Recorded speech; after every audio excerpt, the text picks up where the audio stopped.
guys on YouTube that followed my dirt cheap Jeep build, this is going to be totally different. This is actually my garage. No, it's not some amazing shop with lifts or anything like that, as you can see. It is a two-car garage. Here you can see the Eleanor project. We'll get to that some other time.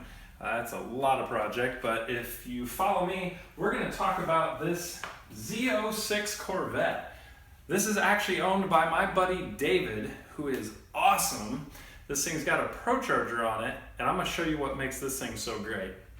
David, he was actually the first person to bring a Z06 to Procharger to get the air-to-water conversion done on his car. What does that mean?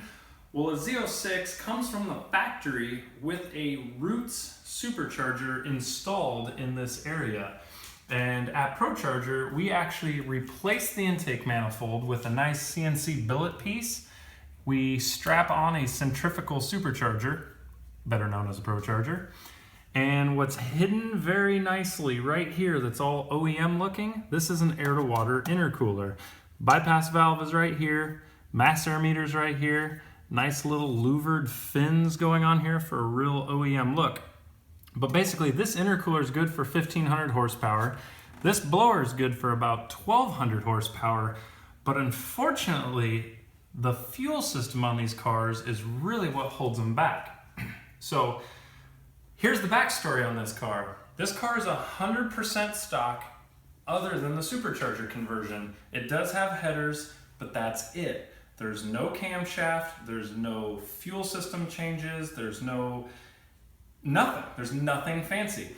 This car has made 700 horsepower, 830 horsepower, and actually over 908, I think, to the wheels. I'll have to check that number. Anyways, so over 900 wheel horsepower has happened with this car with no internal modifications. So high five, GM, you built a bad car here. This thing is kick-ass.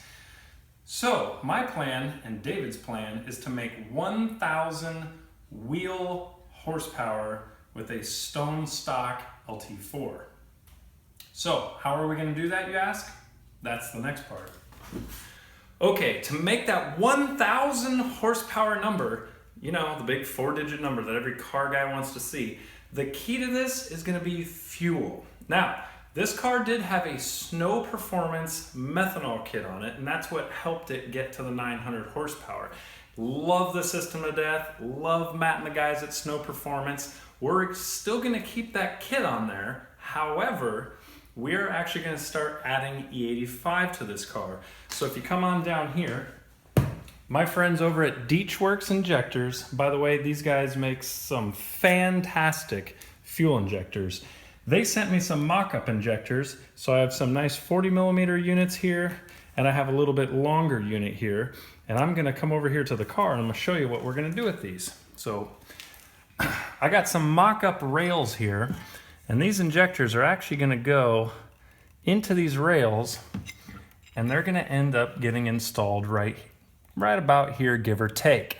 So I got to make some, well, actually I'm going to have Tyler design me some port pieces here. We're going to have Jesse, who's an amazing welder, fabricate these rails to be installed on here. And then we're going to convert this car to port injection. So that way when the car's driving around normal, she's going to run on 91 pump gas. And then when she rolls into the throttle, she's going to switch over to E85. That is the plan.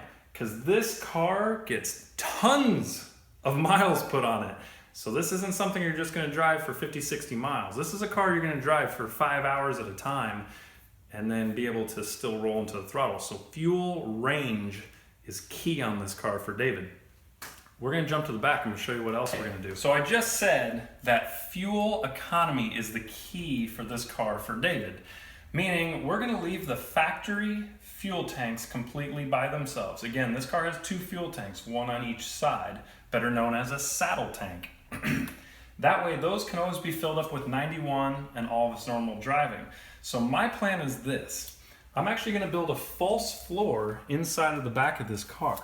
So what I'm doing is I'm taping this off so that I can start sketching the outline of the floorboard of this car. I'm actually gonna raise the floorboard in this car to create a large fuel tank that's gonna hold E85 for this car. And then we'll move to the next step of this video, but it's gonna be how this all works in combination with the factory ECU, completely seamless. So that's the end of part one. Kind of vague, but you know the game plan. If you wanna watch, continue following along. I'll make more videos, and this car is gonna make a ton of horsepower. Take care. One thing before I go, I know you thought it was the end. I wanna give credit where credit's due. This kit is fantastic, and that has nothing to do with me. That has everything to do with the talented people at ProCharger, which is really a team effort. I mean, from the welders like Paul and Derek and Jesse that make this manifold, which takes like 8 hours to make one of these things welding, to the engineers like Tyler and Dan that come up with such an OEM fit and finish on this package. I mean, stuff like these silicone radiator hoses that are one piece. Really, it is fantastic. I'm honored to work with such cool dudes every single day, so I consider myself lucky. And other than that, I'm gonna get this thing out of here and get started on this project. So thanks for watching. Now it's really the end.